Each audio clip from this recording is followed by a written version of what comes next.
Conrad Steiner, Doctor of Medicine. Tonight's story has the title, All the Lonely Night.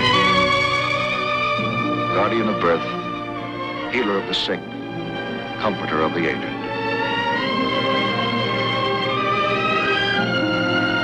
And the qualities of the worthy physician are three.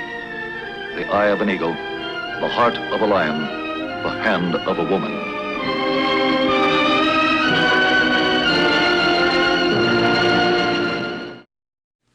The object in point, a membership in a unique and exclusive club.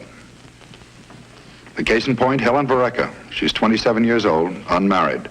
She's a teacher in the public schools. Her particular medical problem started some time ago.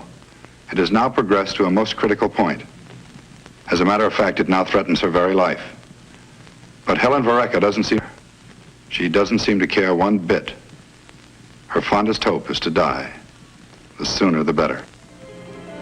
Sweet little thing.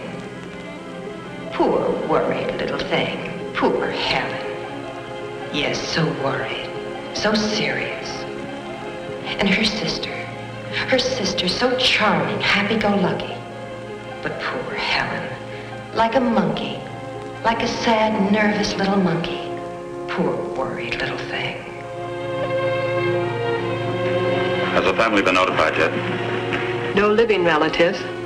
I called her personal physician, Dr. Hershon. He's on his way in. Good. I'd like her to have another IV in 2 hours.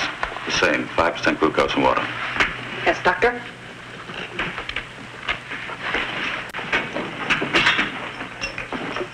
Good evening, doctor. Sprague.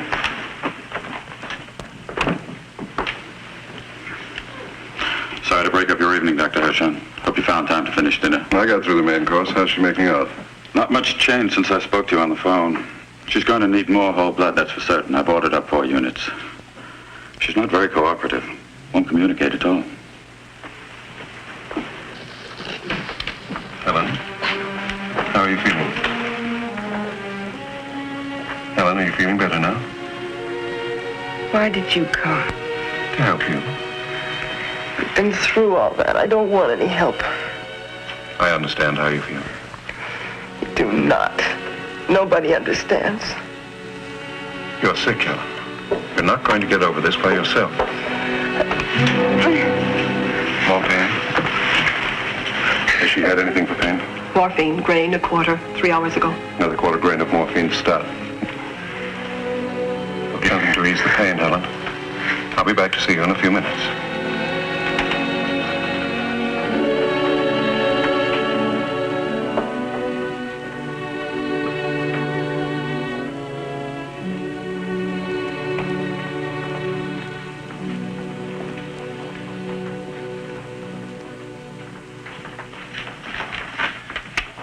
Could I see the chart on Miss Varecka, please? Right here, doctor. There you are. Thanks. Doctor, will you write your orders, please? Nurse? Oh, I'm sorry, Miss Conley. Almost forgot you. Dr. Hershon, this is Miss Conley. She's a close friend of the patient. Happy to meet you, Doctor. How's poor Helen getting along? Is she any better? Well, it's a little difficult to say, Miss Conley. I don't know how familiar you are with her condition. Oh, I've known about it 2-3 years. Helen and I are good friends. We went through teachers' college together. I see. We shared an apartment up until, 6 months ago. And then she finally became so depressed, she told me that, well, the way she was, she just wasn't fit to live with anybody. Poor Helen. Has she been living alone since she left the apartment? Uh-huh. She moved way out to the west side of town, a rooming house.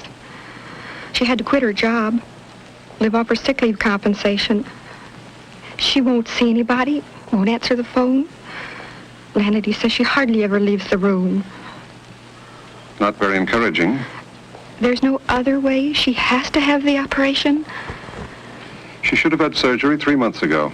The colon, the lowest section of the large intestine, was very badly ulcerated. It was past the stage where medication would help. During the past few years, we tried everything we know. Bed rest, antibiotics, ACTH, other medical therapies. All possible treatments. You can imagine what a condition is today. The worst stages of diarrhea. elimination 30 to 40 times a day, loss of blood, loss of weight, pain, fatigue, depression. Why is she so afraid of an operation? It's not the operation she's afraid of, Miss Conley, it's the result. You see, in cases like this, the tissue is so ulcerated, so disintegrated.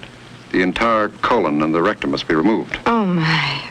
That means that the passage of solid waste material from the body must be rerouted. We do this by creating a new exit in the lower abdominal wall, which is fitted with a specially designed container. Surgically, we term this procedure an ileostomy. Oh,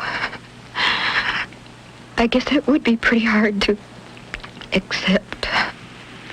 It is, to begin with. But after a while, just about all of them adjust to it. Paralysis, blindness, loss of an arm or leg. Most human beings can adjust themselves to almost any misfortune. Let's hope Helen is one of them. Poor, poor girl. How did it start, Doctor? Do you know? Was it like some kind of an infection or something? No, it happened much the same way a tense person can develop a type of ulcer in the stomach. In Helen's case, we term it a psychosomatic disorder. Then that's why she was going to see that psychiatrist for a while. Yes, that's right, Dr. Navarro. It's his impression that Helen's disorder started with a deep-seated personality problem, something that probably stems back to her childhood. Unfortunately, she hasn't been going to Dr. Navarro regularly enough for him to be of any real help to her. If she'd only listen to reason. That reminds me. Excuse me a moment, please. Yes, certainly. Miss Praga, could you get in touch with Dr. Philip Navarro, the psychiatrist? All right, Doctor. If you can't get a hold of him, leave a message, will you?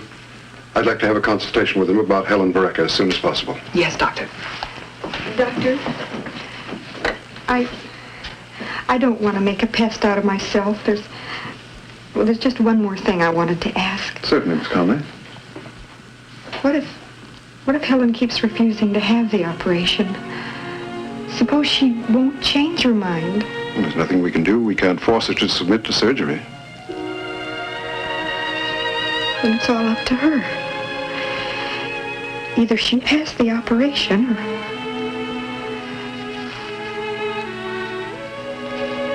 She won't die, will she? Doctor? Let's hope she changes her mind. Sweet little thing. Worried little Helen. Poor worried little Helen. And her sister so happy, so full of fun. Her sister. It's always the way, isn't it? The happy ones die young. Her sister died young. Just broke the mother's heart. Now all she's got left is Helen. All she's got left is sad, worried little Helen. So serious. So anxious. So worried. Helen, how are you feeling, Helen? Dr. Navarro's here to see you. He wants to talk to you, Helen. Do you feel like talking? Been dreaming, Helen? Same old dreams? I didn't send for you. Why did you come? To talk to you. We haven't had a good talk for some time now. You came for nothing, Doctor. I'm sorry. There's nothing to be sorry about. Your treatments were showing results, Helen. We're beginning to understand the things that make you unhappy and the right way to correct the situation. You don't want to give up now, do you? I'll never let them do that to me. I'll die before I let them do it. Helen, will you listen to me a minute? When I first started treating you, we both made a promise, didn't we? We decided that all the fears, all the anxieties and resentment built up in your mind could be destroyed. And we agreed to keep on working at it until they were destroyed, didn't we? I didn't agree to this operation. I'll never agree to it. You have a very real problem, Helen. And you won't solve it by trying to run away from it. Well, I am running. And I'll take my chances. If I'm wrong, I don't care. I'd rather be dead than made over into some kind of a freak. Plastic bags glued to your skin. Odorless powders. Special dresses so people don't know what's underneath. It's filthy. It's horrible, dirty, filthy. Helen, listen to me. Get out of here. Leave me alone. Get out.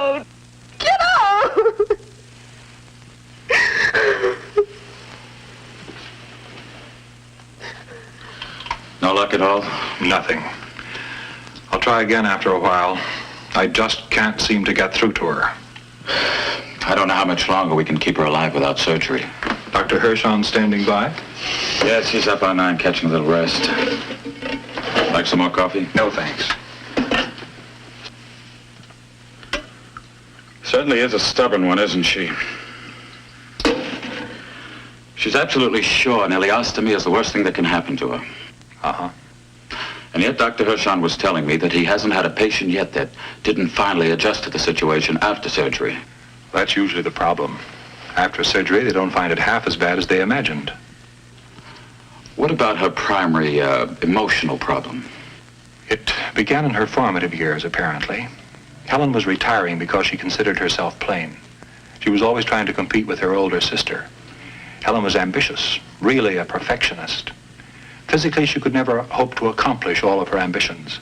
This caused frustration, anxiety, worry. I see, Doctor. Helen seemed so self-reliant. She never asked for the help and love which the parents gave to the older daughter. Finally, Helen's driving ambition brought on the physical breakdown. Teaching big classes of noisy, lively children didn't help much either. She took each one as a personal problem. So this is why she's in this condition, then? Yes. Everything in her case points to illness. A feeling of rejection at home, not being able to accomplish the things she dreams of, not enough time for relaxation, fun, no freedom from worry. I think she's quite an attractive girl. Not to herself. That's why she absolutely refuses to have this surgery done. To her, it means another failure and another reason to be rejected, too. It's a rough one. 27 years old.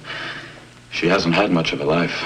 Dr. Hamilton, the Baraka girl. I think you'd better look at her. Worse? Yes, doctor.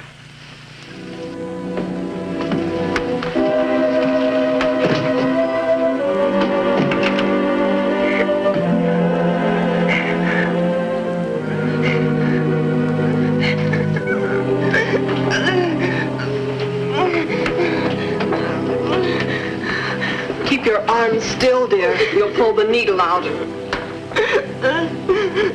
Get Dr. Hirschon.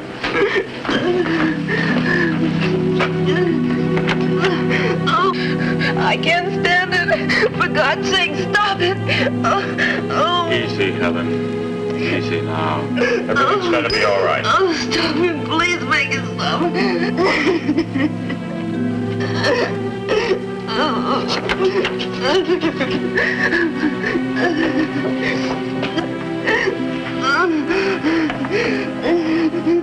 Losing ground.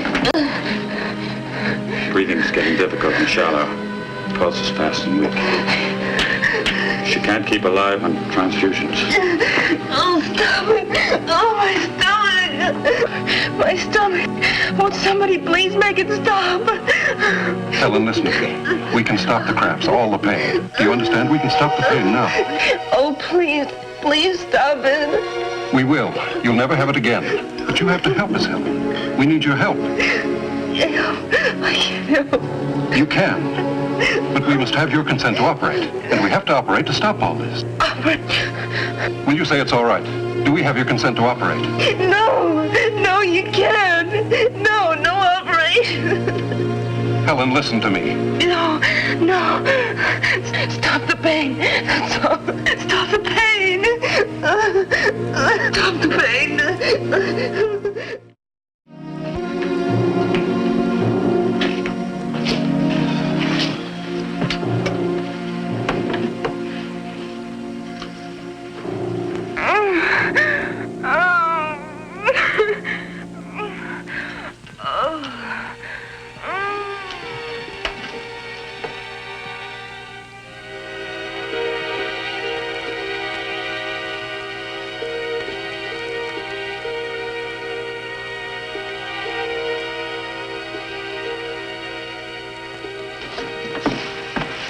Can I fix your cup of tea, doctor?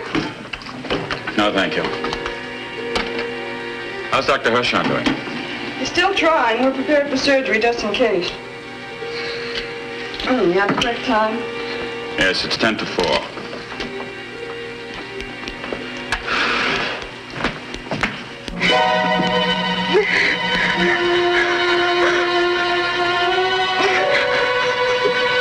Helen. Helen, can you hear me? Helen.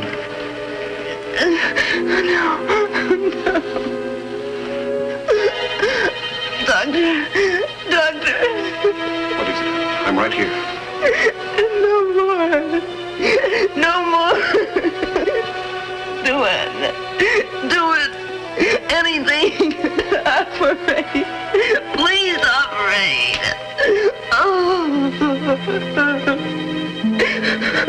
After the removal of the ulcerated tissue, the peritoneum muscle, fascia, and skin were closed in layers in the usual manner. Ileostomy, having been brought out of the previously selected area in the lower right side of the abdominal wall, was covered with a plastic bag sealed to the skin. 4 transfusions were given during the course of the 4-hour and 15-minute operation. The specimen, consisting of the entire diseased colon and rectum, was sent to the laboratory for examination. The operation was successful.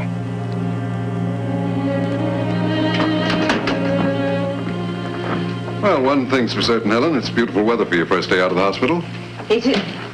Open the blinds, have a look outside. Thank you, Doctor. I'll say goodbye now. Oh, don't forget you have an appointment with me next Tuesday for your first surgical follow-up. I want to see you twice a week to start with, and then once a week. Pretty soon you'll be on your own. How nice. I'm sorry you still feel the way you do, Helen. You're not the first person in the world this has happened to. I know quite a few. People in public life. Performers, athletes, men and women. Practically every one of them is living a normal, useful life. Very commendable. I envy them. Don't envy them, imitate them. Your case isn't unique. Why, there are people in this hospital right now with more trouble and heartache than you'll ever dream of. Little children, old people, young adults. You have your special problem. And like those youngsters and old people, you'll have to face up to it. You'll have to learn to live with it. Thank you, Doctor. Goodbye.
Yes, what is it?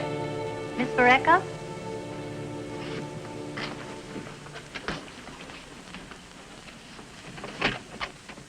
Yes? Oh, Miss Vareca, I'm Marion Castle.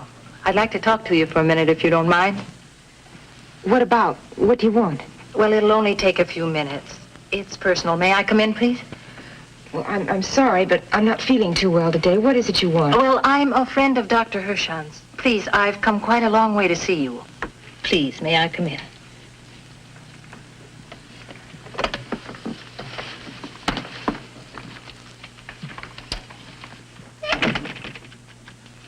Well, strange, isn't it?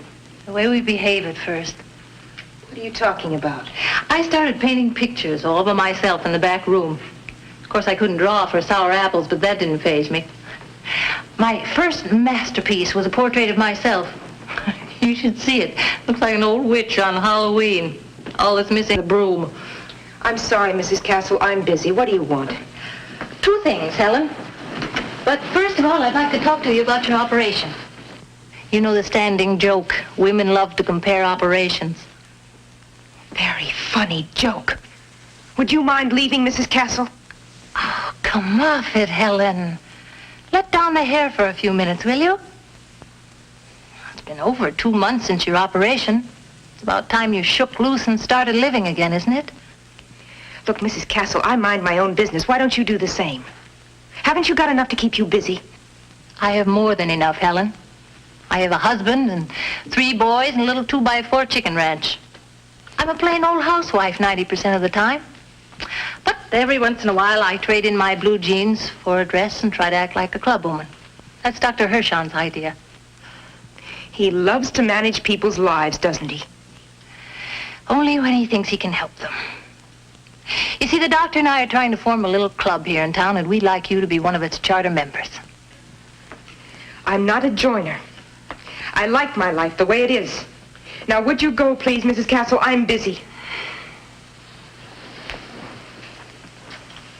I'm a Class A flop at this recruiting stuff, aren't I? I'm sure you'd like the club, Helen. Why don't you give it a fling? It's going to be very exclusive, and only ileostomy cases can join. Well, now, isn't that just too noble of you, Mrs. Castle? And what will you have your club members do? Sit around and cry on each other's shoulders while you pat their heads and tell them it's not so bad after all? Very charitable. I bet it gives you a wonderful feeling of accomplishment. A room full of freaks having a gay party, laughing and dancing, pretending they're normal, they're just like anybody else. Oh, how can you be so smug? What do you know about it anyway? Because I'm one of those freaks, Helen. I've been one for 12 years. That's how much I know about it.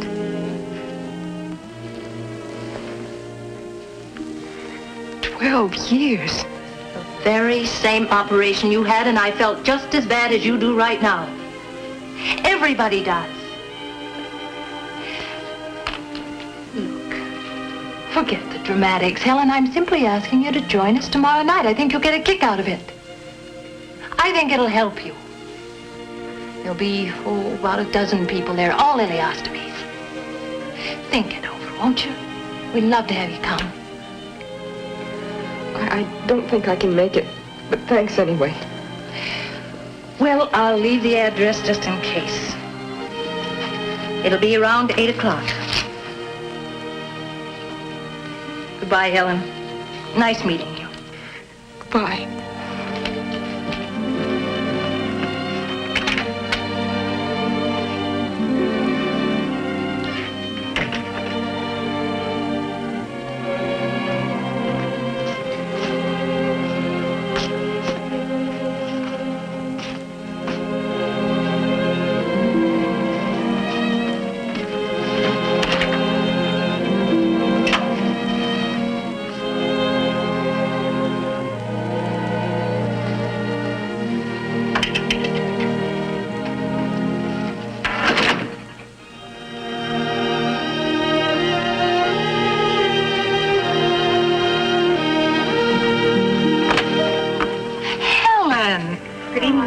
Well, come on in.